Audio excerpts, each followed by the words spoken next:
নমস্কাৰ দৰ্শকসকল, আজি মই আপোনালোকক ভাৰতৰ ৰাষ্ট্ৰীয় নিৰাপত্তাক লৈ এক এনে ভয়ংকৰ সত্য ক'বলৈ ওলাইছো যিটো শুনিলে হয়তো আপোনালোকৰ গাৰ নোম শিয়ৰি উঠিব। পশ্চিমবংগত ক্ষমতাৰ পৰিৱৰ্তন কিয় কেৱল এটা নিৰ্বাচন নাছিল, বৰঞ্চ দেশ ৰক্ষাৰ এক যুদ্ধ আছিল, আজি আপোনালোকে বুজি পাব। আজি আমি পাতিম সেই তিনিটা বিষয়ৰ কথা যাক ইমান দিনে মমতা বেনাৰ্জীৰ চৰকাৰে ভোট বেংকৰ স্বাৰ্থত ভৰিৰে মোহাৰি ৰাখিছিল। আৰু বুজি পাম বংগত শুভেন্দু অধিকাৰীৰ চৰকাৰ অহাৰ পিছত বাংলাদেশ আৰু পাকিস্তানৰ কিয় নিদ্ৰাহৰণ হৈছে।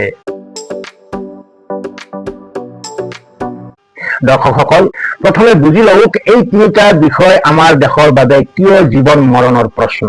প্ৰথম বিষয় সীমান্তৰ কাটাতাৰ অৰ্থাৎ বৰ্ডাৰ ফেন্সিং। কাটাতাৰ কেৱল লোৰ এখন বেৰা নহয়, ই আমাৰ দেশৰ সুৰক্ষা কৱচ।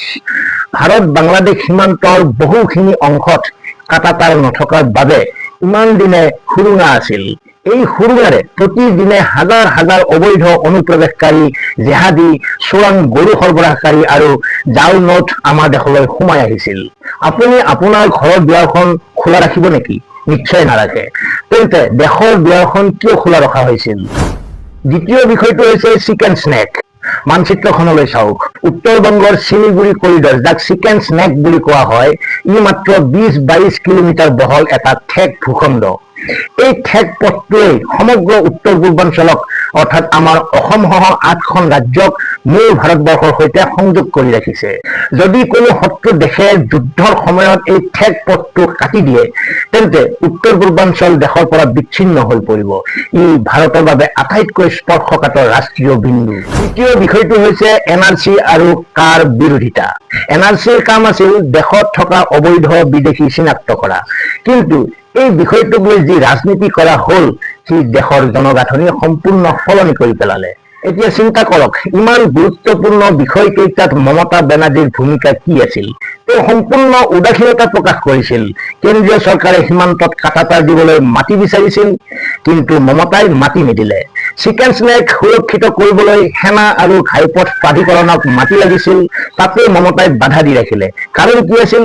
কেৱল এটা নিৰ্দিষ্ট ভোট বেংক সংৰক্ষিত কৰা। দেশৰ নিৰাপত্তাতকৈ তেওঁলোকৰ বাবে ক্ষমতাৰ চকীখন ডাঙৰ আছিল। মমতা বেনাৰ্জী চৰকাৰৰ এই ঢিলা নীতিয়েই বাংলাদেশৰ মৌলবাদী আৰু ভাৰত বিৰোধী শক্তিক নিজৰ এজেণ্ডা সফল কৰাত ইন্ধন যোগাইছিল। এতিয়া যেতিয়া বংগত মমতাৰ পতন হ'ল, ঢাকাত কিয় হাহাকাৰ লাগিছে? বাংলাদেশৰ মৌলবাদী সংগঠনবোৰে কিয় মমতাৰ সমৰ্থনত সমদল উলিয়াইছে?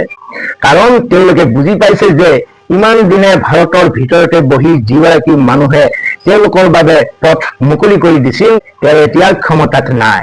ইয়াত এটা ডাঙৰ প্ৰশ্ন আহে, আমি আমাৰ দেশ সুৰক্ষিত কৰিবলৈ কাটাতাৰ দিলে বাংলাদেশে কিয় বেয়া পাব লাগে? তেওঁলোকে কিমান প্ৰতিবাদ কৰিছে কাটাতাৰৰ বিৰুদ্ধে আপোনালোকে দেখিছে। আমাৰ ঘৰৰ চাৰিসীমাত বেৰা দিলে চুবুৰীয়াই আপত্তি কৰাৰ অধিকাৰ আছেনে? নিশ্চয় নাই। আচলতে ইয়াৰ আঁৰত এক গভীৰ আন্তঃৰাষ্ট্ৰীয় ষড়যন্ত্ৰ আছে। 1971 চনৰ যুদ্ধৰ পৰাজয়ৰ পদক তুলিবলৈ পাকিস্তানে এতিয়া বাংলাদেশক ব্যৱহাৰ কৰাৰ ব্লুপ্ৰিণ্ট ৰচনা কৰিছে।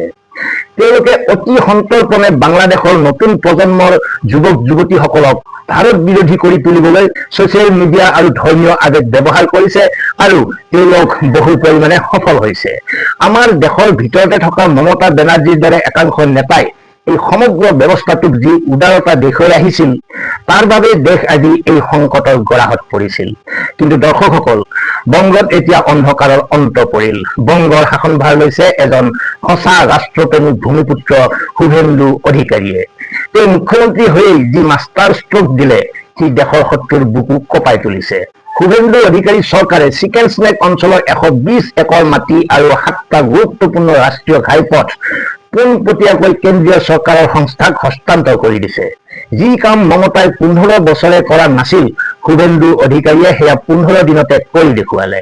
এতিয়া চিকেন স্নেক সম্পূৰ্ণ সুৰক্ষিত, সেনাৰ চলাচল খৰতকীয়া হ'ব আৰু সীমান্তৰ কাটাতাৰৰ কামো যুদ্ধকালীন ক্ষিপ্ৰতাৰে সম্পূৰ্ণ হ'ব।